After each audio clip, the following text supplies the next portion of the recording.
Good morning, everybody. Today we are going to talk about US stock market indices. So I will show you some charts of the S&P 500, Nasdaq 100. Then we are going to talk about the US dollar.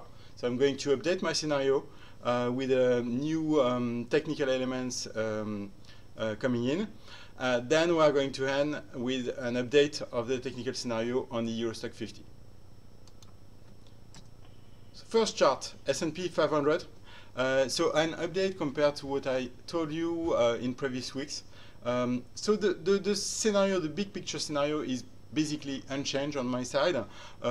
As a reminder, I told you that the technical bounce we saw in January was probably nothing more than a relief rally in a market that is turning quite, I wouldn't say negative, but quite rangy, quite unclear in the medium term. And I told you that the 2700, 2800 area was likely to provide resistance for the technical bonds. So this is what I told you previously, and what happened this week is that we saw at the start of this week an upside breakout above the lower part of this range. So you see a breakout above the 61.8% retracement of this entire decline. The index moved slightly higher, but encountered resistance around its 200-day moving average. So we can see that now we have start of a pullback from this important resistance zone, and also start of a bearish reaction to overbought signals. So I mentioned you last week the Elliott wave count. So the 1, 2, 3, 4, 5. So you can see 1, 2, 3, 4, and 5 on the upside, and which means that the rally, the amazing rally we saw in January, is probably now quite mature. Are we going to see a bearish reversal from here? I'm not sure we are going to see a bearish reversal, a strong bearish reversal in the near term, but anyway, I would advise now to become really more cautious in the short term, because we saw this week that fund managers and traders started to book some profits after the recent recovery, right on technical resistances, which is an indication that the market is starting to roll over. In the event of a pullback, watch this important support zone, which is, I would say, between 2625 and 2600. So the key message is a market which is becoming topish after the recent recovery. Not yet turning aggressively bearish, but it's time probably to be a bit more careful. Same message on the Nasdaq 100. So we saw that this one did not really surpass its Fibonacci resistance at 61.8. As you can see, this Fibonacci resistance also coincided with a 200-day moving average, so two important technical levels. And what we saw on these technical levels is obviously profit taking. So it's much more important than the technical levels by themselves, because we saw that the market obviously sold on the resistance, which is what matters the most for me. We can see also that the 7100 in the past has been a very important pivotal zone, which provided support or resistance in the past.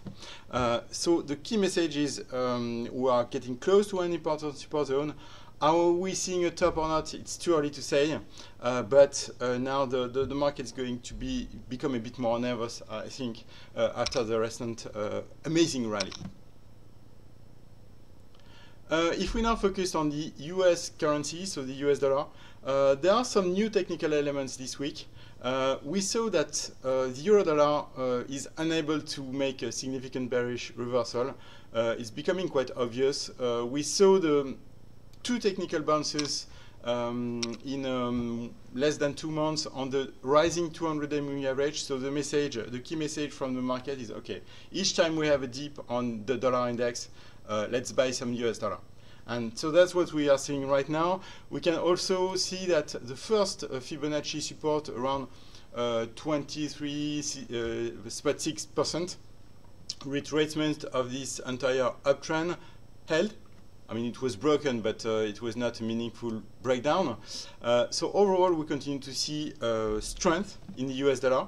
And possibly, I think traders will probably test the US dollar in coming weeks, and will probably try to propel the US dollar back to the upper part of this range, which is between 97 and 98. So a slightly more bullish, I would say, view than what I had a few weeks ago. The risk of a dollar breakout is also confirmed when we look at the euro-dollar chart. So euro-dollar breakout would mean a euro-dollar, US dollar breakout would mean a breakdown on euro-dollar. So we can see, all we can see is we saw numerous technical bounces on the 113 support zone. So this is the green line you can see here. But unfortunately, each time we see the euro-dollar reaching the 115 area, we see aggressive sellers. So we saw a bull trap during the first part of January, another bull trap last week, with a failure to break above 115, and once again the US dollar is moving, the euro dollar is moving back to 113, big support level. But my feeling is that it's like a ball on the table. You have some technical bounces, then the risk is that we are approaching the end of the table and with a break below 113. So keep an eye, really keep an eye on this chart in coming weeks, as I think that odds are now favoring a downside breakout.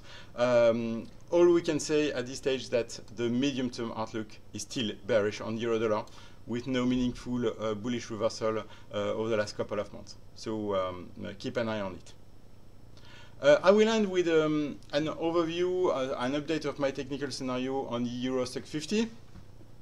This week, it's quite interesting to see that the index encountered resistance around a Fibonacci resistance, 38.2 of the entire decline, so which started in late 2017.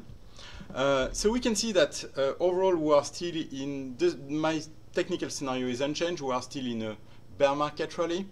We see that the medium to long-term trend is still bearish. Obviously, it's quite obvious, even after the recent technical bounce.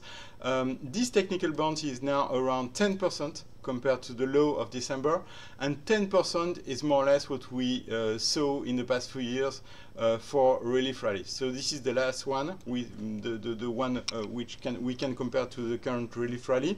It was in March. It was made in March, April of last year. And right now, I don't see any significant difference between this rally and the one we made over the last month. So the big picture is not really improving. In the short term, it will be quite interesting to see how the pullback, which started yesterday, is happening. I would prefer, I mean, to get a continuation of a trading range. I would prefer to see the index holding now above 3100. So 31 is a big support level to monitor next week. If it holds, I would favor formation of a trading range. Lower part of the range 3100, and upper part I already discussed the 3250 area, which remains a potential upside target in the event of renewed strength. The index moved close to this level this week. Unfortunately, didn't reach it. But I mean, for me, the blue sky scenario would be unchanged for coming weeks.